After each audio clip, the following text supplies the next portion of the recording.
Breaking news చూస్తున్నారు. పాకిస్తాన్ జిత్తుల మారి నక్క మళ్ళీ తన కుక్క బుద్ధిని చూపించింది. ఏదో అంటూ ఉంటారు కదా, కుక్కతోక వంకర అని చెప్పి. బహుశా దాన్ని అవమానించడానికి నా ఉద్దేశం కాదు, కానీ పాకిస్తాన్కి సంబంధించి పాకిస్తాన్ తన కుక్క బుద్ధిని చూపించింది. యుద్ధంలో చిత్తుగా ఓడిన బుద్ధి మాత్రం మారలేదు పాకిస్తాన్ది. సరిహద్దుల్లో మళ్ళీ రెచ్చగొట్టే ప్రయత్నం చేస్తోంది. ఆపరేషన్ సింధూర్ తర్వాత మళ్ళీ ఫస్ట్ టైం నియంత్రణ రేఖ వెంట పాకిస్తాన్ ఆర్మీ కాల్పులకు తెగబడింది. పూంచ్లోని కేజీ సెక్టార్లో పాకిస్తాన్ ఆర్మీ ఫైరింగ్ చేస్తున్నట్టుగా తెలుస్తోంది. 15 నిమిషాల పాటు కాల్పులు జరిపింది పాకిస్తాన్ ఆర్మీ. పాకిస్తాన్ ఆర్మీ కాల్పులను ఇండియన్ ఆర్మీ తిప్పికొట్టింది. ఇప్పటికే తోక ముడిచిన పాకిస్తాన్ ఆర్మీ మళ్ళీ తన కుక్క బుద్ధిని, తన వక్ర బుద్ధిని, తన వంకర బుద్ధిని, తన పనికిమాలిన చేష్టని ఇంకోసారి చూపించే ప్రయత్నం చేస్తోంది. యుద్ధంలో చిత్తుగా ఓడిన బుద్ధి రాలేదు పాకిస్తాన్. ఇటు భారత సత్తా ఏంటో చూసింది. మరి ముఖ్యంగా చైనా సపోర్ట్ తీసుకుంది, టర్కీ సపోర్ట్ తీసుకుంది.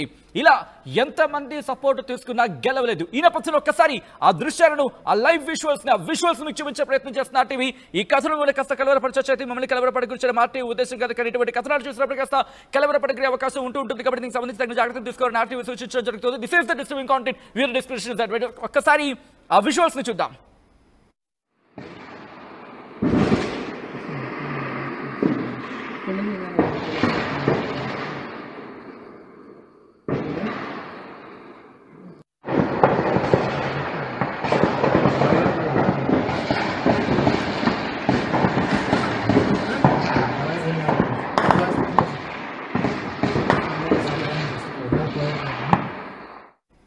ఏరా ఆసిమ్ మున్నీర్, ఏం గడ్డి తిన్నావు? పచ్చగడ్డ ఏమైనా తిన్నావా, లేకపోతే ట్రంప్ పెట్టిన ఎండుగడ్డ ఏమైనా గట్టిగా మేసావా?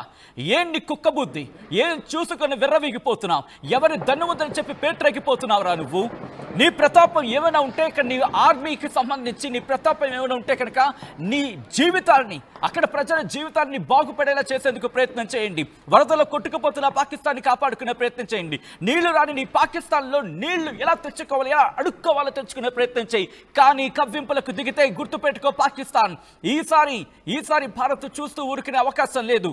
ఇంతవరకు నీకు వెనకాల వెన్ను దన్నుగా ఉండాలని చెప్పి ఎవరైతే భావించడం జరుగుతోందో గుర్తుపెట్టుకో, వాళ్ళే నీ గుండెల మీద గుణపాన్ని దించే రోజులు చాలా దగ్గరలోనే ఉన్నాయి. ఎందుకంటే వాళ్ళకే తినడానికి తిండి లేని పరిస్థితి. ఇప్పుడు నీకు గడ్డి ఏ స్థాయిలో పడతారో చూద్దు. గాని ఎవరిని చూసి విర్రవిగిపోతున్నావో, ఎవరిని చూసుకొని ఊరిక ఎగరెగిరి పడుతున్నావో తోకలు కట్ అవుతాయి. గుర్తుపెట్టుకో Asim Munir, don't forget to whom you are having a conflict. ఒక్కసారి దృశ్యాలు చూడండి, ఏ స్థాయిలో వాళ్ళు మళ్ళీ కాల్పులకు తెగబడిన పరిస్థితి. పాకిస్తాన్ ట్రంప్ ఇండియాపైకి ఎగదోస్తున్నాడా? ఎవడు ఎగదోసినా, ఎవరితోనో సపోర్ట్ తీసుకుని ఎగరెగిరి పడినా గుర్తుపెట్టుకో, ఆత్మనిర్భర్ భారత్ ఖుద్ కి पैर में. If you want to say in English, I'll just tell you, we'll stand on our own foot, we stand on our own legs, not like you Pakistan, don't forget that. आपके जैसे नहीं हम लोग, भीख मांगने वाले नहीं हम लोग, तेरे जैसे भीख मांग के देश को चलाने वाले नहीं हम लोग. याद रख लो आसिम मुनीर, గుర్తుపెట్టుకో, నువ్వు కాల్పుల విరమణకు ఉల్లంఘించావు ఆపరేషన్ సింధూర్. అఫ్ కోర్స్ ఇప్పటికే అది బతికే ఉంది. గుర్తుపెట్టుకో, ఆపరేషన్ సింధూర్ ఇంకా ఆన్లోనే ఉంది, అది ముగియలేదు. మన పార్లమెంట్లో కూడా చెప్పుకొచ్చారు భారత ప్రధాని. మా ప్రతినిధి మనోజ్ నాతో పాటు ఫోన్ లైన్లో జాయిన్ అవుతున్నారు కంప్లీట్ డీటెయిల్స్ అందించేందుకు. మనోజ్, ఆపరేషన్ సింధూర్ తర్వాత మళ్ళీ దుష్ట ప్రయోగం ఇది. ఈ దుష్టులు మళ్ళీ మన మీద దాడికి పాల్పడే ప్రయత్నం చేస్తున్నారు. నియంత్రణ రేఖ వెంబడి కాల్పుల విరమణకు, ఒక విధంగా చెప్పాలంటే కాల్పులకు పాల్పడ్డారంటే కాల్పుల విరమణకు వాళ్ళు ఒప్పుకున్నట్టే, కాల్పుల విరమణ ఉల్లంఘించినట్టే. సో ఎలా చూడాలి ఈ పరిణామాన్ని?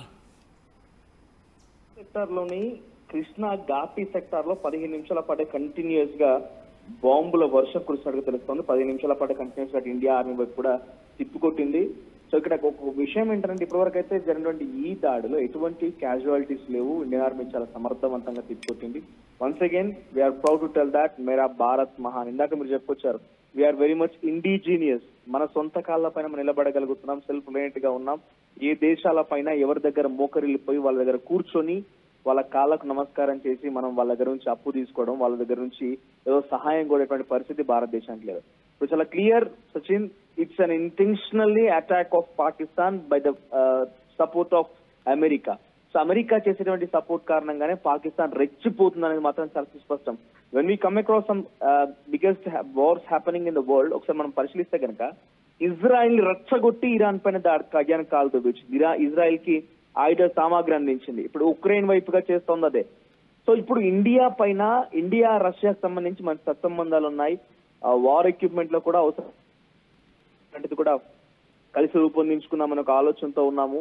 ఇండియా రష్యా నుంచి పెద్ద ఎత్తున ఆయిల్ కొనుగోలు చేస్తోంది. సో ఏ మాత్రం కూడా వీళ్ళు రేపటి రోజు నిజంగానే అమెరికా ఏం భయపడుతోంది, ఏ రకంగా బాధపడుతుందనంటే, రేపటి రోజు నిజంగానే కనుక రష్యా పైన అటు అమెరికా పెద్ద ఎత్తున అడుగు చేసినా కూడా ఇండియా గనక అడుగు పెట్టాల్సి వస్తే డెఫినెట్ గా ఇండియా పవర్ ఏంటో మన యుద్ధంలో చూసారు. ఇండియా పవర్ ఏంటి, ఇండియాలో ఏ రకంగా చేయగలుగుతారు అనేది చూసారు. కాబట్టి ఇండియా సపోర్ట్ కూడా రష్యా తీసుకునే అవకాశం ఉంది. ఫైనాన్షియల్ గా రష్యా కూడా హెల్ప్ చేస్తోంది. కాబట్టి సో ఇండియాను కూడా దెబ్బతీయాలి. ఫస్ట్ గా రష్యాకు ఉన్నటువంటి సపోర్ట్ ని కుప్పగొల్చాలని చెప్పి ఇండియా పైన కుట్రలు బనుతున్నాడు ఈ డొనాల్డ్ ట్రంప్, ఈ మానసిక రుగ్మతతో బాధపడేటువంటి ఒక మ్యాడ్ మ్యాన్. సో ఈ మ్యాడ్ మ్యాన్ చేసినటువంటి ప్రక్రియలో భాగంగానే పాకిస్తాన్ మరోసారి కాల్పుల విరమణకు సంబంధించి ఉల్లంఘించినట్టుగా భావించాలి. సో కృష్ణా ఘాటి సెక్టార్ పూంచ్ ఏరియాలో 15 నిమిషాల పాటుగా కాల్పులు జరిగింది. ఏకంగా పాకిస్తాన్ ఆర్మీ అయి కాల్పులకు తెగబడింది. ఏం రోగం వచ్చిందని, ఇప్పుడు ఏం జరిగింది అక్కడ? సో అక్కడ జరుగుతుందల్లా ఒకటే, అమెరికా అధ్యక్షుడు డొనాల్డ్ ట్రంప్ ఇచ్చినటువంటి సపోర్టే వారికి పెద్ద అస్త్రంగా మారింది. ఆయన ఇచ్చినటువంటి వెన్నుదన్నే వారికి కొంత ఆర్థికంగా కానివ్వండి, at the same time mental support. ఒకనొక సందర్భంలో ఏకంగా ఆసిమ్ మునీర్ గారితోని ప్రైవేట్ డిన్నర్ కూడా పాల్గొని సరసాలాడారంటే అర్థం చేసుకోవచ్చు. ఏ రకంగా ఇండైరెక్ట్ గా మేబీ అది డెఫినెట్ గా ఇంటర్నేషనల్ లెవెల్ ఎక్స్పోజ్ అవుతుంది. బట్ ఒక రకంగా వార్ ఎక్విప్మెంట్ కు నేను అందిస్తాను, మీరు మళ్ళీ కయ్యానికి కాల్దువ్వండి, పాకిస్తాన్ ఇండియాని బెదిరించండి. బికాస్ ఒక హాఫ్ అన్ అవర్ బ్యాకే మనం డొనాల్డ్ ట్రంప్ స్టేట్మెంట్ చూసాం, ఇండియాతో ఉన్నటువంటి ట్రేడ్స్ మొత్తాన్ని కూడా మేము కొలాప్స్ చేసుకుంటున్నాం because India is imposing very high rates of tariffs. So high rates of tariffs ఉండడం కారణంగా మొత్తం కూడా కొలాప్స్ చేసుకుంటామన్న మాటను డొనాల్డ్ ట్రంప్ చెప్తూ ఇప్పుడు పాకిస్తాన్ ని కయ్యానికి చూపించాడు, పాకిస్తాన్ ని ఇండియా పైన ఎగదూశాడు. సో ఇప్పుడు ఈ పాకిస్తాన్ ఏం చేస్తోంది, మళ్ళీ ఏదో రకంగా పాకిస్తాన్ కి తెలుసు ఇప్పుడున్న పలంగా ఎవలాంటి వాళ్ళు ఎగదోసినా, ఏ రకంగా మేము ముందుకు వెళ్ళినా కూడా మమ్మల్ని ఇండియా చిత్తుగా మళ్ళీ ఓడుస్తున్న విషయం పాకిస్తాన్ కు క్లారిటీ ఉంది. బికాస్ ఆఫ్టర్ పహల్గామ్ జరిగినటువంటి ఆ ఉగ్రవాద చర్య తర్వాత ఆపరేషన్ సింధూర్ పేరుతోని మే 7ని ఒక కాలరాత్రిగా పాకిస్తాన్ కి పరిచయం చేసింది. మే 6వ తేదీ రాత్రి పడుకున్నారు, తెల్లవారులేమని చేసి చూస్తారు కల్లా పాకిస్తాన్ ఒక విధ్వంసం అయిపోయింది. 9 టెర్రర్ క్యాంప్స్ ని పూర్తిగా నేలమట్టం చేసింది మన భారత ఆర్మీ. మరి ఇండిజినియస్ వెపన్స్ ఏ ఒక్కటి కూడా ఏ దేశం నుంచి ఎక్కడి నుంచో పట్టుకొచ్చింది కాకుండా పర్ఫెక్ట్ ప్రెసిషన్ టార్గెట్స్ తోని డ్రోన్స్ ని, మిసైల్స్ ని ఉపయోగించి 9 టెర్రర్ క్యాంప్స్ ను కుప్పగూల్చే ప్రయత్నం చేస్తాం. అక్కడ ఉగ్రవాదులే మన టార్గెట్ అన్న రకంగా చాలా నిర్బాటంగా చెప్పుకోవచ్చు. అక్కడ దాడి చేసింది మేమే. పాకిస్తాన్ లాగా దొంగ చర్యలకు మనం పాల్పడలేదు, పాకిస్తాన్ లాగా పిచ్చి వేషాలకు మనం పాల్పడలేదు. చాలా క్లియర్ గా మనం అనుకున్న టార్గెట్ ని ఛేదించాలనుకున్నాం. జైష్ ఈ మొహమ్మద్ ఉగ్రవాద మనోజ్, ఇప్పుడు మాట్లాడుకున్న క్రమంలో ఇదంతా కరెక్ట్ గా కొద్ది రోజుల క్రితం, ఎందుకంటే వ్యూహాత్మకంగాని అడుగులు వేస్తున్నాడు అనుకోవాలా. ఆఫ్ కోర్స్ ఇది చాలా దూరం అనుకోవచ్చు, బట్ ఇప్పటికొచ్చే క్రమంలో ఆపరేషన్ సింధూర్ తర్వాత ఈ రోజు ఎందుకు దాడి చేయాల్సి వచ్చిన అవసరం పాకిస్తాన్ కి ఏర్పడింది అనుకుంటే ఎటువంటి సాధ్యాసాధ్యాలు కనిపిస్తున్నాయి కళ్ళ ముందు? ఇండియాని ఏదో రకంగా ఇరికాటంలో పెట్టడానికి డైరెక్ట్ గా భయపెట్టించాలి. ఆ భయం ఎలా అంటే డైరెక్ట్ గా అమెరికా ఎటువంటి చర్యలకు పాల్పడ్డా ఇండియా జంకడం లేదు, ఇండియా వనకడం లేదు. కాబట్టి ఏదో ఒక అలజడి సృష్టించాలి. ఏదో రకమైన అలజడి ఎలా అంటే ఒక డెఫినెట్ గా వేరే దేశాలకు సంబంధించి ఇండియాలో గురించి ఆలోచించే విధానం పట్ల కానివ్వండి, లేకపోతే అమెరికా ఏ రకంగా అయితే టారిఫ్ ని హైగా ఉంది అని చెప్పి ఒక బూచిగా చూపించి ఇండియా పైన ట్రేడ్స్ తగ్గించుకోవడం, ఇండియాతో ట్రేడ్స్ ని కొలాబ్ చేసుకోవడం కానివ్వండి, ఇవన్నీ చూస్తూ ఉంటే India is something like dangerous, లేకపోతే ఏదో ఒక రకంగా అలజడి ఉంటూనే ఉంటుందన్న రకంగా ప్రొజెక్ట్ చేయాలనుకున్నాడు. ఇండియాలో ఉన్నటువంటి ఫైనాన్షియల్ సిస్టమ్ పైన కూడా కొంత ఇబ్బంది పెట్టారు. బికాస్ ఒక దగ్గర యుద్ధం జరుగుతుందని అంటే డెఫినెట్ గా మన ఆర్మీ ఫోర్సెస్ అక్కడ ఉండాల్సిందే, ఫైనాన్షియల్ కొంత స్టెబిలిటీ ఉండాల్సిందే, ప్రజలంతా కూడా కొంత ఆందోళన చెందే అవకాశం ఉంది, ఏదో రకంగా అలజడి ఉంటుంది. ఉదాహరణ తీసుకుంటే మనం గతంలో చూసాం ఆపరేషన్ సింధూర్ ఆ సమయంలో ఫ్లైట్స్ వెళ్ళలేదు, సో కొంత ట్రేడ్ తగ్గిపోయింది, కార్గోస్ వెళ్ళడం ఆగిపోతాయి. ఇవన్నీ కూడా ఏదో రకంగా ఆర్థికంగా ఇబ్బందులు పెట్టాలని ఒక ఆలోచనతో డొనాల్డ్ ట్రంప్ ఉన్నాడు. కాబట్టి యాపిల్ కంపెనీ పెట్టుబడులు పెడతాంటే వద్దంటాడు, సామ్సంగ్ కంపెనీ పెట్టుబడులు పెడతాంటే వద్దంటాడు. వేరే దేశాలతో పోలిస్తే ఇండియా పెద్ద గొప్పేం కాదు, లేకపోతే ఇండియాతో పెద్ద తారతమ్యాలు ఏం లేవు, ఇండియాని డిఫరెంట్ గా చూడాల్సిన అవసరం లేదు, ఇండియా అందరి లాంటిది అని చెప్పి ఇండియాపై టారిఫ్ పెంచుతాడు. ఇప్పుడు రష్యాతో దగ్గరికి వెళ్ళకండి అని చెప్పి కూడా చాలా సార్లు హెచ్చరించే ప్రయత్నం చేశాడు. But India never listens to someone words. So India ఏదో ఒక డొనాల్డ్ ట్రంప్ చెప్తే వినాల్సిన అవసరం లేదు. Because what we need we knows that. మనకేం కావాల్సినది పర్ఫెక్ట్ గా మనకు ఒక ఐడియా ఉంటుంది.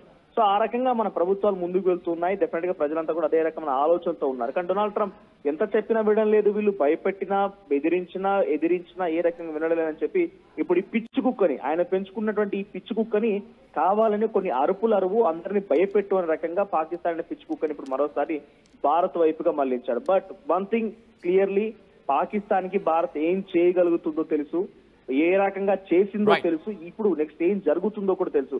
అదంతా ఊహించింది. కానీ ఇక్కడ అమెరికా ఇచ్చినటువంటి ఆ వెన్నుదన్నుతోనే ముందుకు వెళ్తోంది. కానీ ఒక వన్ థింగ్ ఫైనల్ గా సచిన్ ఏంటంటే, ఉక్రెయిన్ కి ఏ రకంగా వెన్నుదన్నుగా అమెరికా నిలబడినా, బ్రిటన్ లాంటి దేశాలు నిలబడినా కానీ ఉక్రెయిన్ కుప్పకూలిపోయింది. ఉక్రెయిన్ ఆర్థిక వ్యవస్థ కుప్పకూలిపోయింది. ఉక్రెయిన్ సంబంధించిన ఆస్తులు మొత్తాన్ని కూడా వేరే దేశాలు తనఖా పెట్టుకుంటున్నాయి. ఇప్పుడు పాకిస్తాన్ కూడా ఏదో ఆ పిచ్చి కుక్క ఎవరు బిస్కెట్ వేస్తే వాళ్ళ దగ్గరికి వెళ్ళిపోయి, లేకపోతే ఎవరు బోనిస్తే వాళ్ళ దగ్గర వెళ్ళిపోయి అందరి మీద అరవడానికి మొదలు పెడుతోంది. కానీ రేపటి రోజున అదంతా కూడా పాయిజన్ గా మారి అదే చచ్చిపోతున్న విషయాన్ని పాకిస్తాన్ మర్చిపోతోంది. సో డెఫినెట్ గా ఇండియన్ ఆర్మీ సిద్ధంగా ఉంది. ఈ కాల్పుల విరమణ ఉల్లంఘనకు సంబంధించి మరి రేపు లేదా ఈ అర్ధరాత్రి కల్లా ఏదైనా జరగవచ్చు. ఒక పాకిస్తాన్ మరొక కాలరాత్రిని కూడా ఇండియా పరిచయం చేయొచ్చు. Right Manoj, thanks for the update. మొత్తంగా అయితే మాత్రం యుద్ధంలో చిత్తుగా ఓడిపోయిన ఇటు పిచ్చి పాకిస్తాన్ బుద్ధి మాత్రం అస్సలు మారటం లేదు. కుక్కతోక వంకర బుద్ధి అంటూ ఉంటాం కదా, బహుశా కుక్కతోకకి సంబంధించి అయినా కాస్త కర్రకడితే, కొంచెం గట్టిగా కర్రకడితే ఉంటుందేమో, కానీ అది కరెక్ట్ కాదు.